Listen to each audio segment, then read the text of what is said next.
Hello, and welcome to Sean TV. This is the Money Maker. I just wanted to have some props for video. Welcome to Cageside Live. My name's Sean Rueter. I'm at S1Root on the Twitter machine.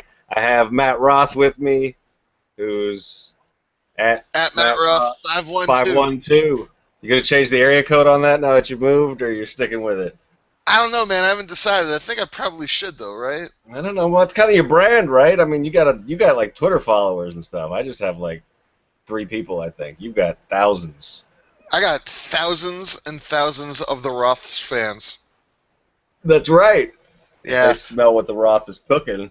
Yeah. Oh, man, how the hell are you? I'm doing good, man. Before we get into talking about Monday Night Raw, I had a couple of things I wanted to discuss with you, which kind of big news in pro wrestling. First thing I wanted to get your opinion on the whole TNA deal. Does any good come out of TNA losing their television contract? Potentially, I guess, long term. I mean, if they either have to get their shit together or somebody else gets that slot and does something with it. I mean, I think in the interim it sucks mostly because they've got a lot of performers I like, and I don't think they're going to WWE because WWE is in cost-cutting mode, and they've had a chance to get a lot of those guys for years. I think they'll take They might, if they'll pass wellness, they'll take Hardy and Angle back, but I don't know that anybody else is getting on national television anytime soon. So, long run, probably it's a good thing. Short term, no. I think it sucks. Nobody really, but like that's kind of been my feeling on it is that. Clearly, it's been a lost cause. I mean, clearly, TNA has been a lost cause for quite some time. The wrestling isn't so bad on it. It's just the fact that the writing sucks, and it's not great. A guy like Austin Aries, if he has to go back to the Indies, that's a travesty to me. Yeah, and he would have to because I mean, WWE's passed on him a couple different times. I think he couldn't even get on Tough Enough. So, and I think he's like 35. So, yeah, I mean, they've always got something good going on, but the problem is there's usually 5 bad things going on around the one good angle or the one hot feud. So, it's been really frustrating to try to either be a fan of theirs or to try to support them just as because you want a second promotion. Where do these guys go, you think? I think most of them probably take the AJ Styles route, and they just try to, put together as many indie bookings as they can. I think they can make a living at it, but, there's no replacement for being on TV every week. I mean, national TV. Right. And that's... I heard there was a rumor floating around that ROH might get sold or something, and that got shot down pretty quickly. They're never going to go national because Sinclair likes them as their syndicated stuff. Right. So, I don't know. We'll have to wait and see if Jeff Jarrett gets his shit together and what that even looks like, since there's absolutely no details on that. It's just a concept. It sounds kind of like it might be cool, but who the hell knows?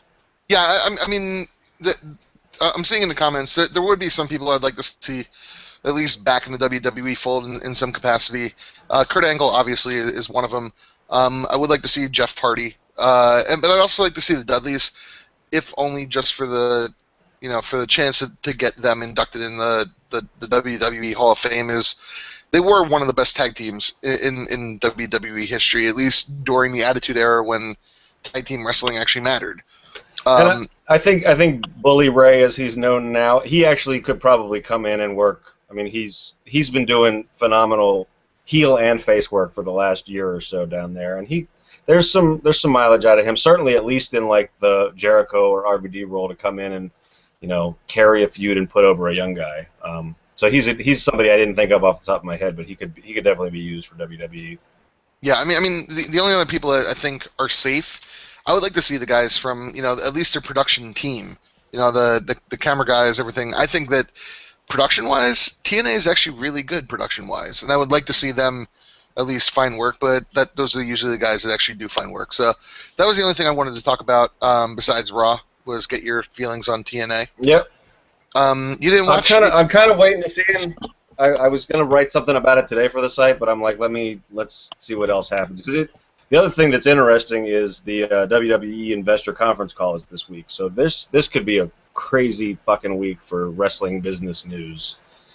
Yeah, and kind of giving me not great hopes for the investor call is the for the past couple of weeks, the Raw pre-show has been live at the arena, and the pre-show this week was in a television studio in Stamford. Like, Booker T's from Houston, and he's sitting in Stamford, and Alex Riley actually made the comment that you should have seen Booker T's face when we went live. He really wanted to be in Houston. Like, it's a bad look when your pre-show isn't at the show.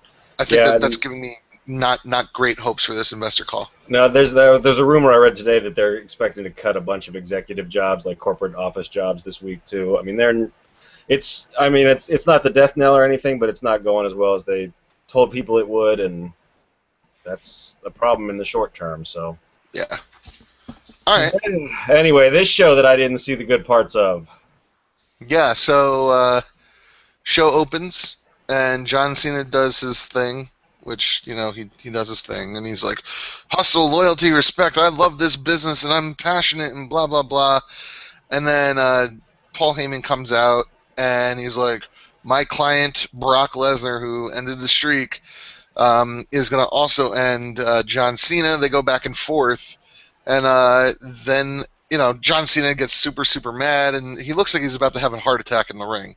Like, head just bulging. He's like, not breathing in between words. He's just like literally just going on and on and on and on until it just ran out of breath and just dropped the microphone. Out comes Cesaro, which was weird because Cesaro said that he's no longer a Paul Heyman guy, but they're still friends, and you're not going to be allowed to talk to his friend Paul Heyman like that. And then starts making fun of John Cena for looking like an idiot, being a walking billboard. He says that you're wearing sneakers that you bought at Kmart. Happens to be that John Cena's stuff is 30% off this week in Kmart stores, just in case you guys wanted to buy John Cena clothing. That's a hell of a deal. Yeah, hell of a deal. And then John Cena says he's going to wrestle circles around Cesaro, and they have a match. So I saw the Raw Rewind part of this, which is you always hate on that until a week when you miss the beginning of a show, and then you're like, oh, look what I missed. And I thought Cena was gonna cry during the part of the promo that they showed. So I guess we got serious Cena this week. Maybe he's gonna have some Photoshop later on in the feud. Isn't this the same stuff he talked about with Rock too, about how he doesn't love the business because he's not here every week and blah blah blah. Dude, he says the same stuff with everybody. Like, literally everybody that he works with these days, he says something. He just says the same promo. His ring work. This was a sloppy match, but we got to see scientific wrestlers John Cena and luchador John Cena, which. I love the character direction. I saw Wrestling with Text had a gif of fuck you, Gino. I said gif. Sorry, he fired me on Twitter tonight. I'm still a little salty about it. Had a gif of him just trying to do the Hurricane Rana where he just jumped up on Cesaro, put his crotch in his face, and then fell down. I thought that's scientific wrestling right there. Literally the worst Hurricane Rana ever. Lucha. Oh man, it was so bad. Like, I thought like he did a bulldog that was awful. John Cena apparently it was just trying to go move for move with Cesaro and like was pulling out hurricanranas, and like he's never done his hurricanrana is the worst. Like, yeah, he tries it all the time, and it's so bad. They put it in the thread, so it's that's it. That's the old crotch fall. Like the Cena crotch fall. Like that.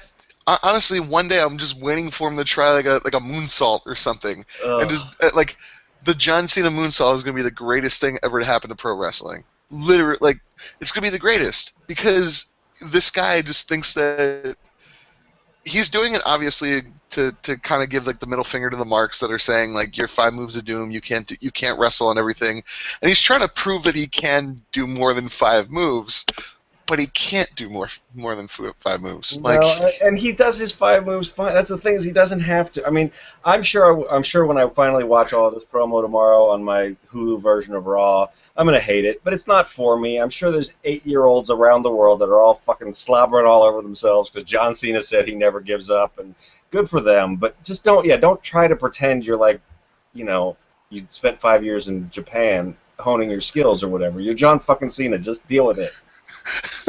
He also did probably the worst sunset flip I've ever seen. Like he got put up in I'm trying to figure out the setup. He got put up in a power bomb, I think, and just kind of like flipped over Cesaro's head and did like a roll up, and it was so bad.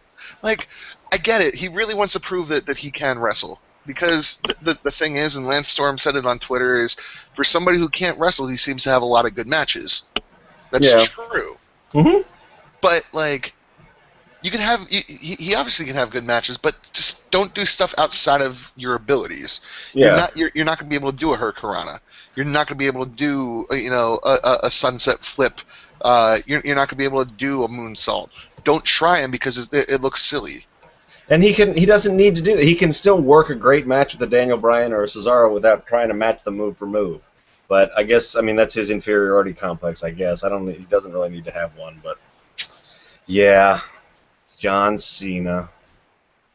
I'm honestly, I'm waiting for the John Cena moonsault. Like I think you've got some people in the thread that are excited for the John Cena moonsault now too. Dude, he's gonna bust it out at SummerSlam. We got to make it happen.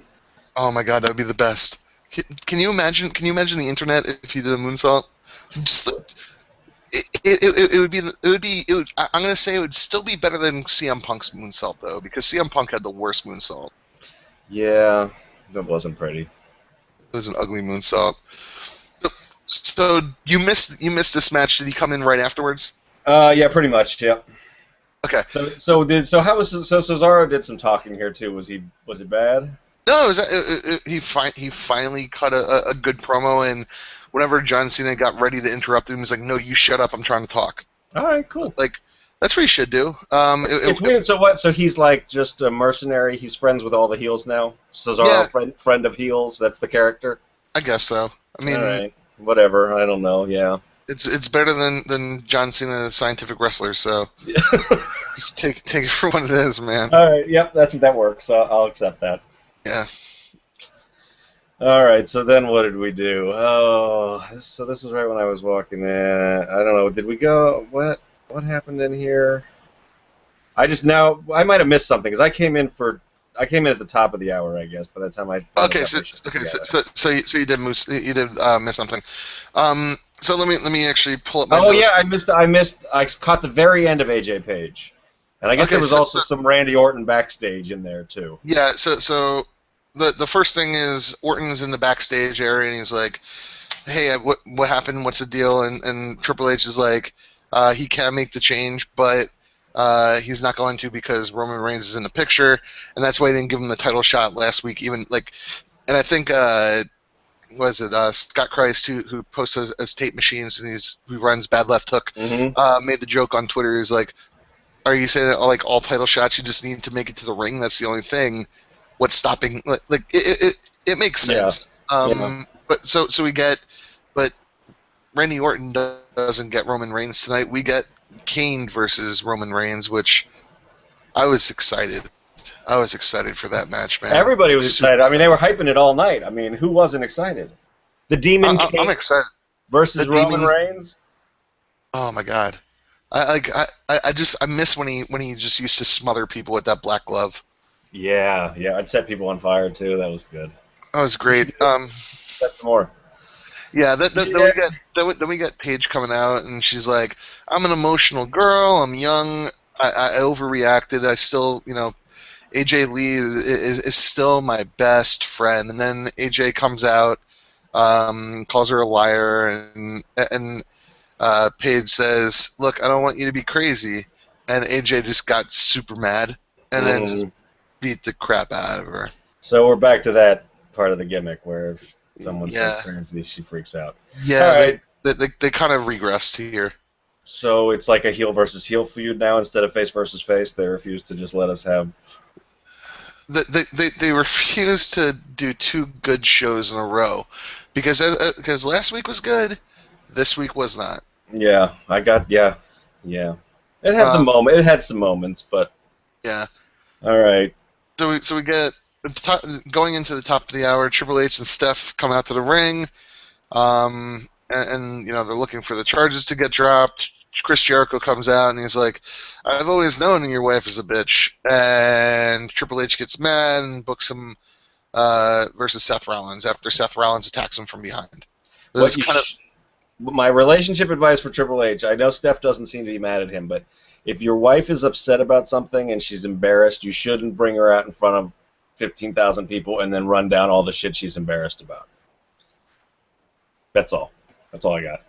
Yeah, like Triple H and Steph were talking about how like it's like their daughters were looking at her funny because she's a criminal. Like Yeah. they actually it was a good promo. Like Triple H, if he acted this well in the Chaperone would have been a good movie. Yeah.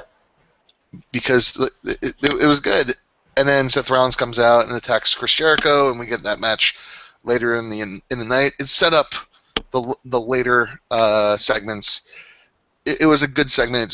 It was more meant to set up later segments. Yeah, I'm just I don't know. I'm not as I'm not going to jump ahead, but I'm still not as in love with the whole Bree Stephanie angle as a lot of people are. It's just a little silly. But they're working hard to sell it, and they're both doing a good job with it. Triple H and Stephanie, that is, so that's okay. Jericho, fucking WWE with the bitch and the hoe and the bitch. I get, that I would rather they made a throwback to the old Steph Triple H Jericho feud with like talking about Lucy the dog or something, as opposed to the trash bag hoe line. But what are you gonna do? Yeah, I don't know. This fucking show. It wasn't a good show. So yeah, I'm actually really bummed out about the show, that's why I'm not super stoked and like talking about how it's so great and really going to the segments. Like this was a forgettable show to me. I'm actually reading through the recap thread to remember what I saw. It felt really long, and I missed the first 45 minutes of it. So that's never a good sign. Yeah, I mean, then it cuts to commercial, and we got Dolph Ziggler and the Usos versus the Miz and Ryback. I guess Dolph Ziggler is friends with the Usos. The Usos are friends with everyone who needs to have a six-man tag. That's their gimmick. That's their gimmick. Yes, they're friend. Cesaro is friend of heels, and the Usos are friends of six-man taggers. The Usos would have been Teddy Long's wet dream. Yes. Just like, player. We're having a six-man tag match with Yoshitatsu and the Usos. Mm-hmm. Like, what? Yep. Here is Nathan Jones, and I don't know. I can't even think of two like early aughts heels. But yeah, they totally missed their era. They should have been together, the Usos and Teddy. Teddy. Although this match did provide two of my favorite gifts of the evening. One was Miz protecting his face, which is why I'm wearing these sunglasses. Everybody in the thread who wants to know if I've gone Hollywood. Yes, I am proclaiming my undying love for heel Miz by wearing sunglasses. And the spot where Dolph went to punch Miz on the floor and Miz scurried away when he was running towards him, I don't know. It was like a cartoon, but I laughed my ass off. It was a good match. Look, the Usos, they're boring. They're boring that they don't have a storyline, but they're having good matches. It was good. Ziggler, I'm happy that they're finally sort of kind of doing something with him. Sort of. He's winning a lot. I mean, it's the old, I think, it's the guy with the belt loses on free TV and then wins on pay-per-view thing probably, but we're getting something with Dolph Ziggler, and it's been said countless times, but it seems like the WWE has figured out that no matter how much they just try and kill his character and keep him off TV and make him lose, people just want to keep seeing Dolph Ziggler because he's a really, really fun worker. I mean, he needs a new finisher because that zigzag is awful. But it's been awful. And he does a nice super kick. Just do that. He's got like 3 other moves that would be a better finisher than the zigzag. But I don't understand the zigzag. Like, I don't know. I don't understand the impact of the zigzag, which I think is why I hate the finisher. yeah, It just doesn't make sense. I'm not a big fan of any finisher that is mostly like dropping a guy on the mat. That's one of my problems I have with the big ending that Big E does. I mean, I know that you're propelling him towards the mat, but it's too much like just like a backdrop. And then he's out. Yeah, I don't buy it. So you don't understand the RKO? Well, the RKO at least has like the neck breaker angle to it. But yeah, I guess I really don't. I don't know. Yeah. Look, this was a good match. This was probably one of the better matches of the night. We get R-Truth comes out, and then Bo Dallas. And this is the one angle where I actually want to get your opinion on. Bo says that, look, you can't be undefeated because you've lost a whole bunch, but maybe you could turn your career around. And, if he just believed, and then he loses by a quick roll-up. Yeah.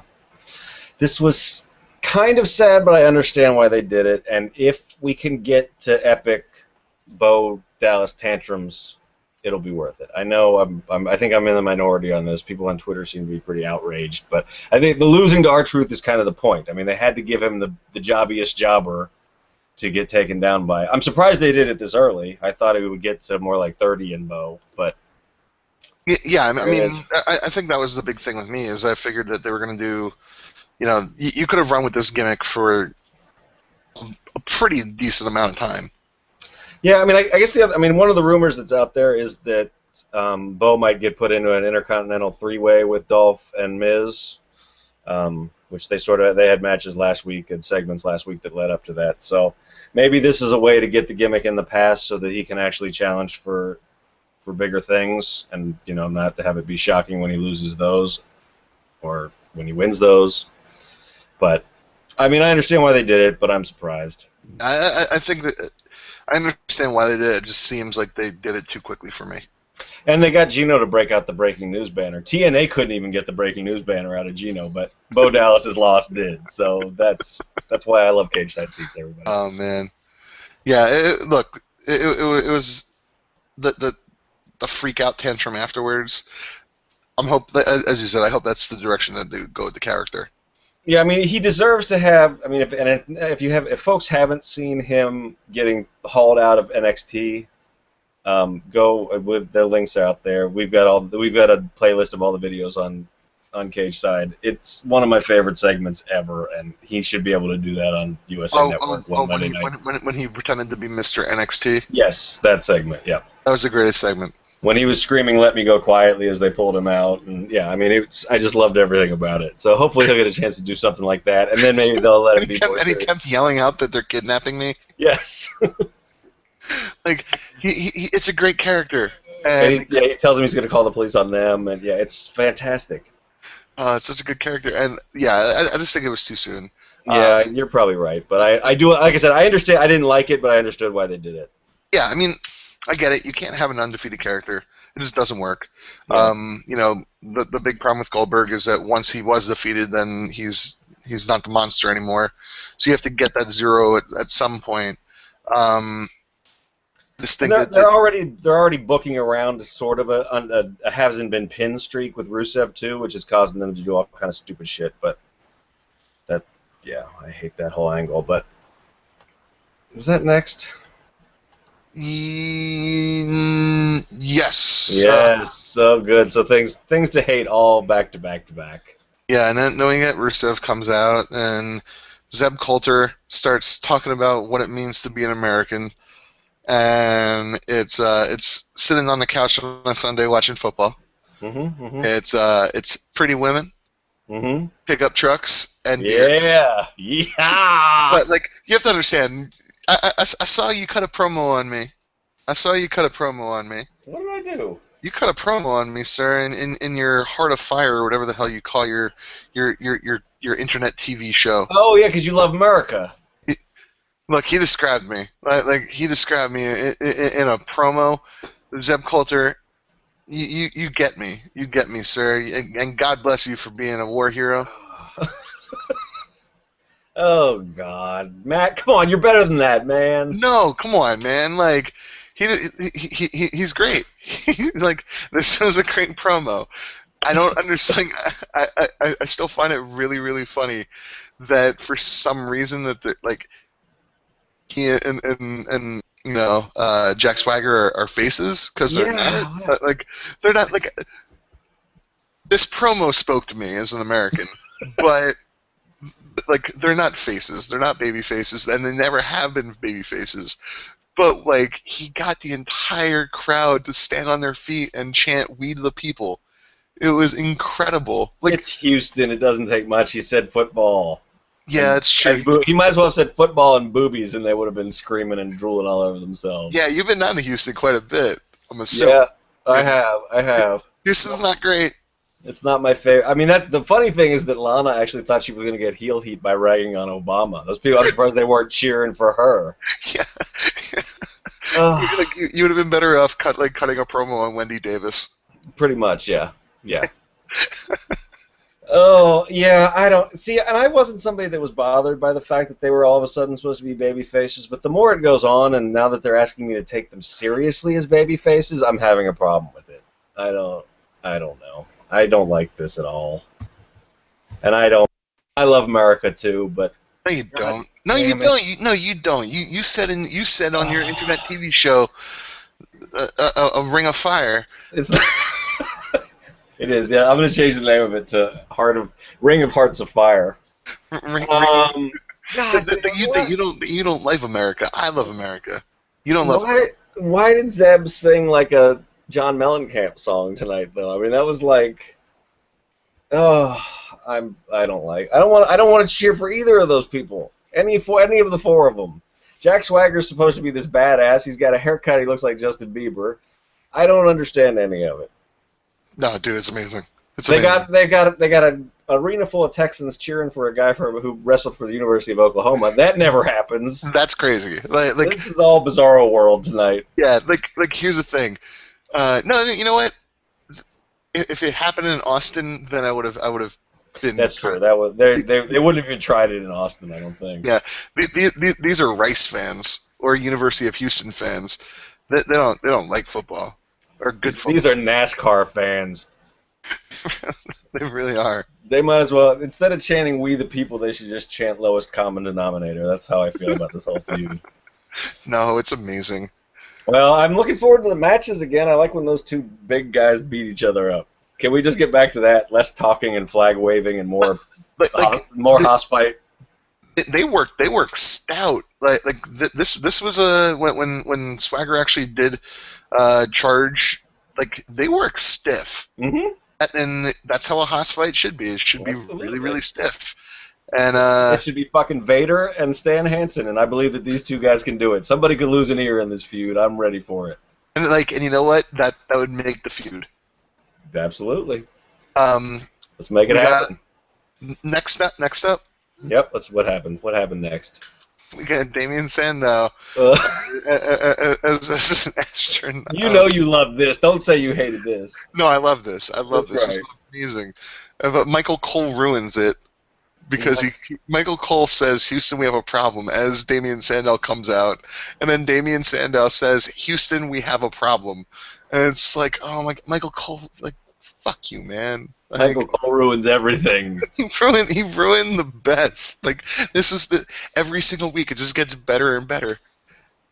And I kind of dig that it doesn't have a payoff. It's like this weird, like, surreal performance piece at this point. Like I'm hoping that there is a payoff eventually. I guess. I don't know what do you think it's going to be though. I can't imagine it. Because, like, here's the thing. Where are they going to be next Monday? Does anybody know where they're going to be next Monday?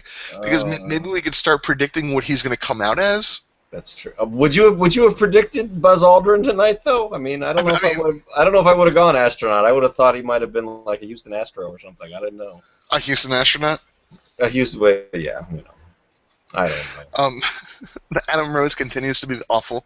I was actually hoping that he'd at least wrestle in the helmet, though. Yeah, that would have been sweet. He really needs. He kind of pussied out there. I mean, he didn't really commit. He didn't commit completely, but He did keep the boots on though. That was impressive. like Damien Sandow has the greatest gimmick in pro wrestling history. Whatever the gimmick is. Here we go. Funny you mentioned it, Matt Roth. Wow, they're staying in Texas forever. It really is its own country. They're in Austin next Monday. Oh, they are? So what do you think? Next Monday, he's going to come out as Mac Brown. Wow. Oh, well, don't they hate the new guy already too, or not yet? Yeah, they already hate him.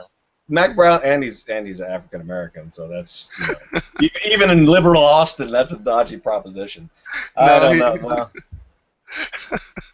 who's the guy that shot everybody from the bell tower? Maybe it'll be him. No. Oh my God! Like, oh, that was terrible, Sean. God, you actually are fired for that. I mean, shit. Like, I honestly I have no idea, but this is now my favorite gimmick in pro wrestling history because there's seemingly no payoff. It's just, hey, we're people are enjoying you being an idiot, and we're enjoying this is the longest rib. This is the longest rib ever. Like somehow he's been ribbed for now going on like 20 to 30 weeks straight. Well, I mean, it started with Magneto, right? So that was, yeah. I mean, it's been 3 or 4 months, 3 months at least. Like maybe this has been going on a long time. Yeah, well, he's rolling with it. I like Mr. Sacco's suggestion. He could come out of Stone Cold. We could go back to the wrestling gimmicks. He's gone away from that recently, but it might be time to go back. Hey, maybe he comes out as Dusty Rhodes, who was originally from Austin. There you go. Ooh. Or Bacon Strip says he could come out as Jim Ross, complete to Boomer Sooner. That would be pretty awesome. That's what he's going to do. That is what he's going to do. The only thing that makes me nervous about that is that Vince will probably have him pretend he has Bell's palsy or something. Something horrible. He'll just beat Oklahoma, is what you're saying? Yeah, pretty much. Yeah. Yep. Ugh. All right, so Adam Rose is still horrible, even though good for that guy for having a job. Keep up the good work. And yeah. Seriously, screw Adam Rose. Yeah, it's just a horrible idea. I don't know. It's never gonna. I mean, the crowd was dead for it. I mean, completely dead. Completely. Yeah. And they had been just cracking up a second earlier, so. He sucks out all the heat, and I don't know what you could do with Adam Rose at this point. He should be a heel. I mean. Yeah, clearly he should be a heel. I don't know if that gets heat though. I mean, I don't know. The only time he really well, that's not true. NXT loves him because they just like to sing and dance. But yeah, he seemed like he got some real pop when he was standing up for the Rosebuds. Like people were beating up a couple of the members of his entourage. So I think it was Camacho. Yeah, like with Camacho when Camacho was beating up the superhero guy. They could try that maybe. I don't know. I don't think it's salvageable. I think this one's dead on arrival, and it's always been dead on arrival. Pretty much, yeah. We got. The next segment actually kind of turned the show around. Roman Reigns, he's making his way through the crowd to go face Kane, and Randy Orton attacks him from behind. Orton. When it first happened, I thought it was just some drunk fan attacked Roman Reigns. I couldn't see that it was Randy Orton. I was like, wait, somebody just attacked Roman Reigns? That's amazing. And then it turned out to be Randy Orton, and I keep saying Orton now. It's Orton. It's fun. It's fun to say Orton. Yeah. He was full on Randall Orton mode tonight too. And he just beats the hell out of Roman Reigns. This is the first time that we've seen Roman Reigns legitimately not look invincible. Well, I mean, he still looked. I mean, because it took both of them to beat him down, right? Because Kane stuck around long enough to hit the choke slam, and then he left him for Orton. Yeah, and then Orton just beat the hell out of him. The table was not gimmicked correctly. No, that looked like it hurt. Orton ought to stop doing those damn table spots. At WrestleMania, he almost punctured a kidney when he landed on that monitor doing it to Bryan. when him and Batista did it together. The power bam, the power bam, power bam, The power bam. the power bomb RKO. He's broken in half. The power bam. Power bam. Like Strong Bad. Yeah, exactly. Yes. Power bam.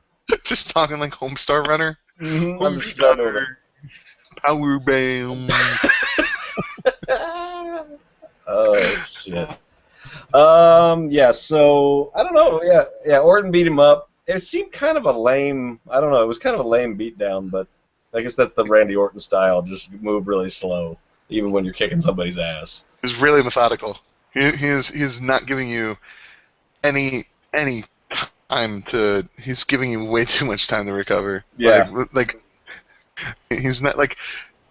He's not a Dean Ambrose. He doesn't know how to. He's not Dean Ambrose. Who was not on this show at all tonight? What the fuck's up with that?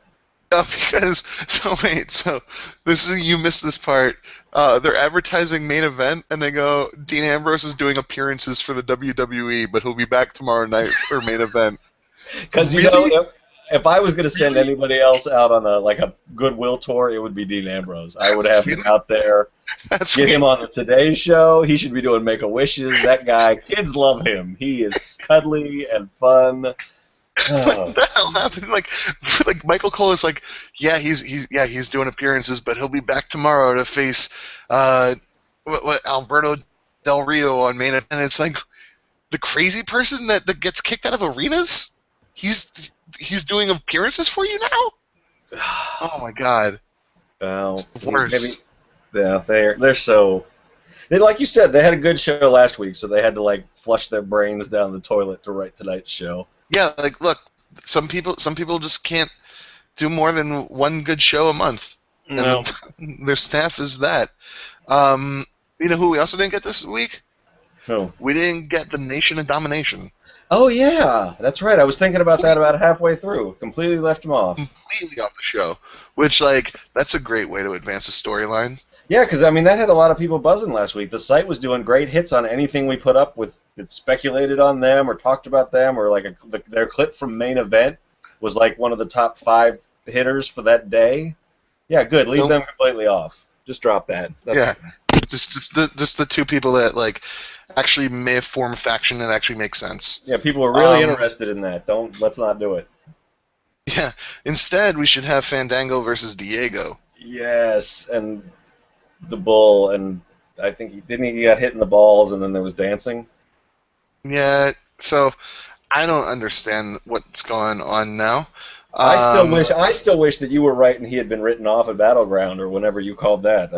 He needs to.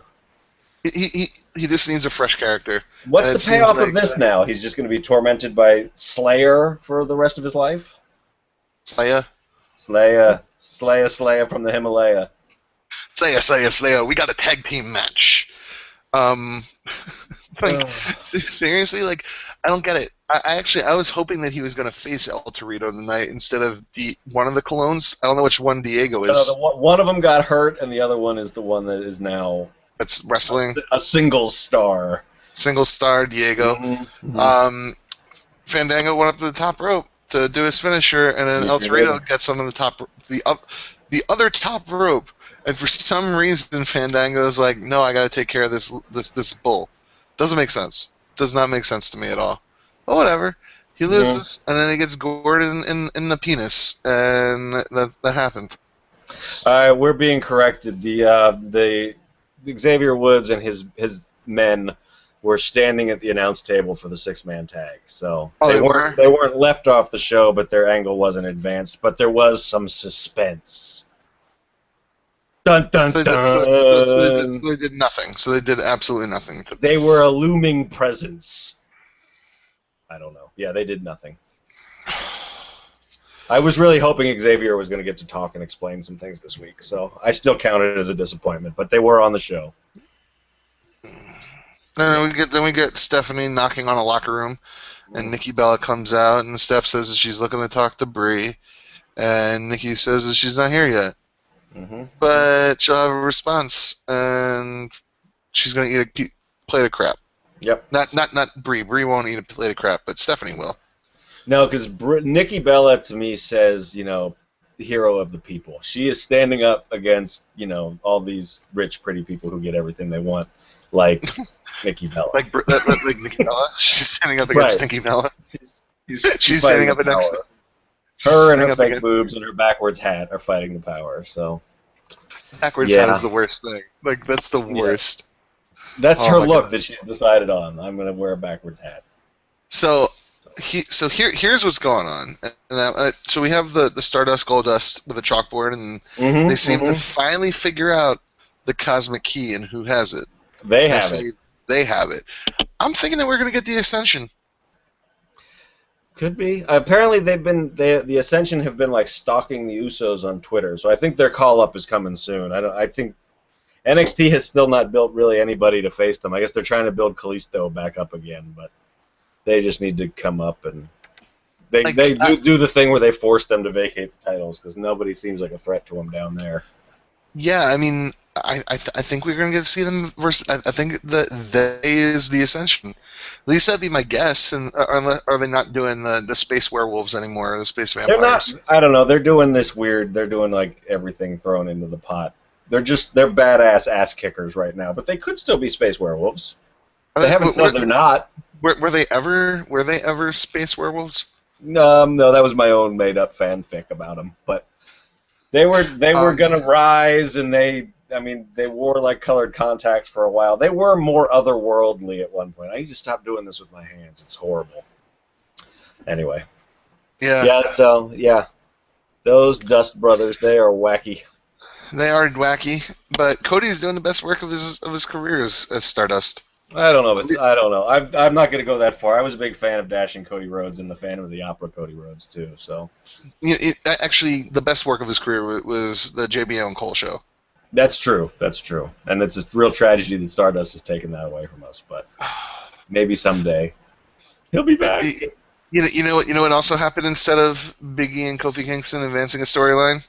Naomi and Natalya versus Alicia Fox and Cameron. Yep.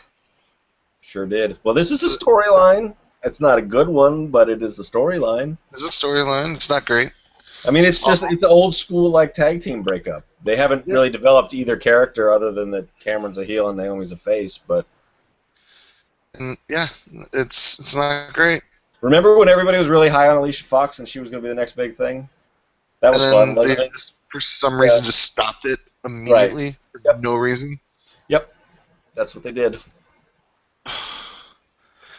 Really hard to like the WWE sometimes. Sometimes it is, yes. You have to dig deep. But I really liked the next match, even though some people are Chris Jericho haters. I mean, talking to you, man, Roth. Yeah, I'm gonna be honest. I thought this was pretty sloppy. What? I thought it was a sloppy match. You were too busy jerking off to that Zeb Coulter promo still, probably. Yeah, because we the people. I know. But seriously, this was a sloppy match. I thought it was kind of sloppy for a while. I thought the last 5 minutes or so really got rolling. I mean, it was better than the Bray Wyatt match just because Seth Rollins is a lot better than Bray Wyatt. And I'm not. Right. That's not a dig on Bray. I mean, Rollins is fucking amazing. He sold like a clothesline like better than I've ever seen anybody sell it. What?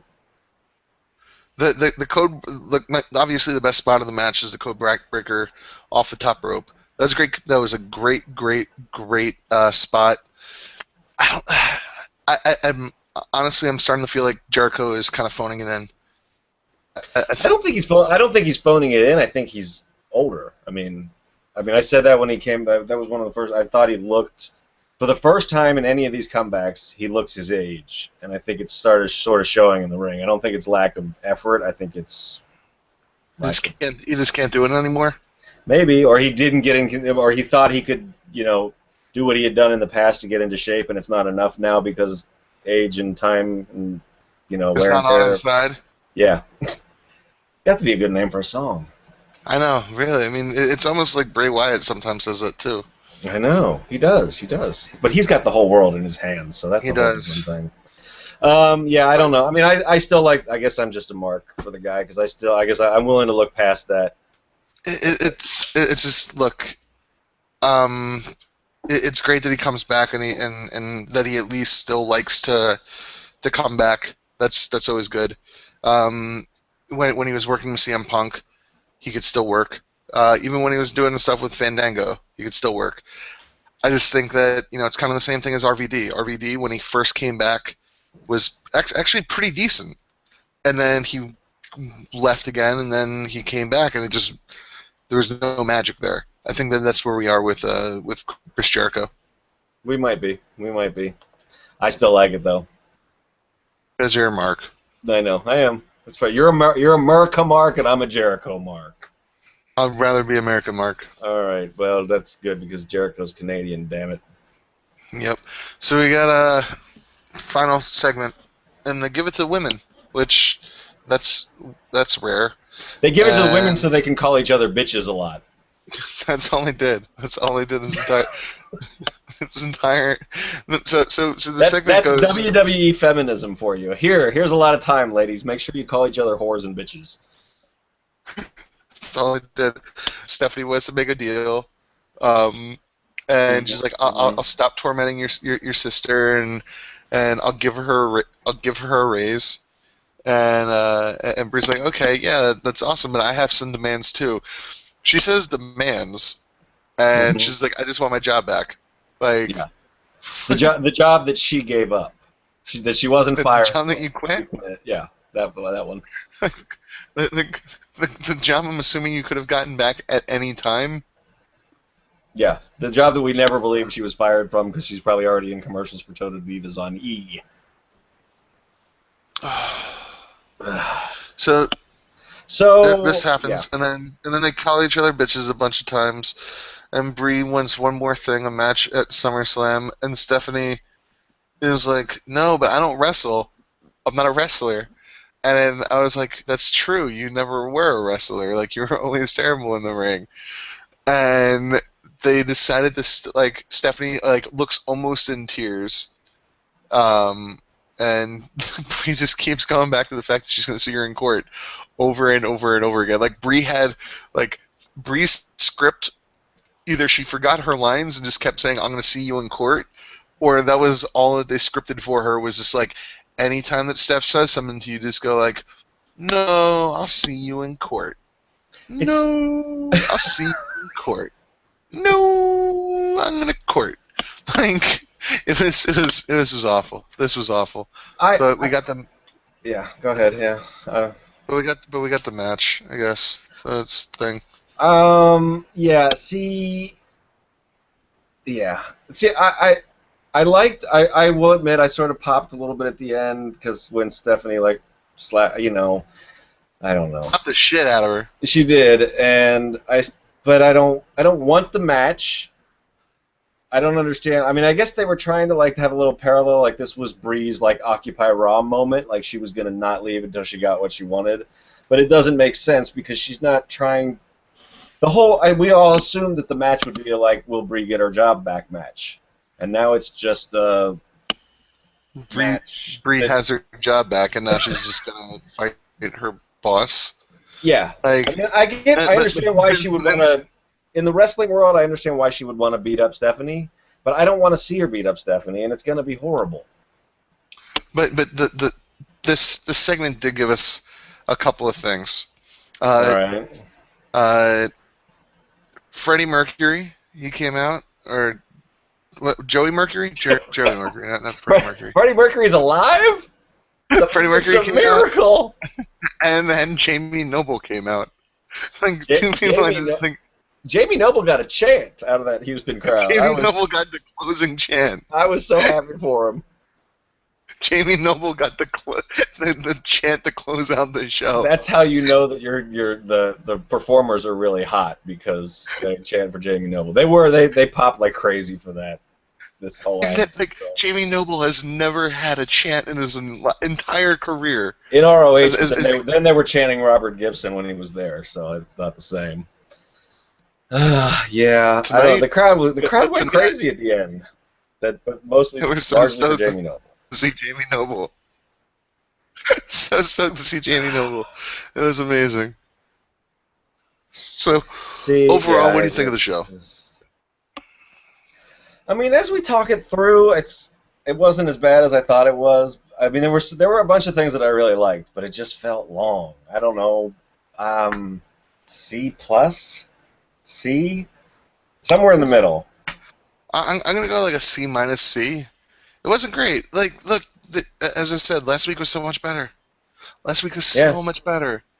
And then they decided to just shit on whatever they did. Like, this was really bad. Or just leave stuff out. Yeah, I mean, I feel like, well, I mean, one thing is instead of an epic Paul Heyman promo to close, we got Cena almost crying to start, and I'm gonna make you my bitch. then the setup for a match we didn't want to see at the end. Yeah.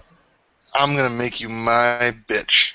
Yep. Let's say, if this episode had like a subtitle, it would be like bitch ho, because there was a lot of people do like let's plays on YouTube and yes.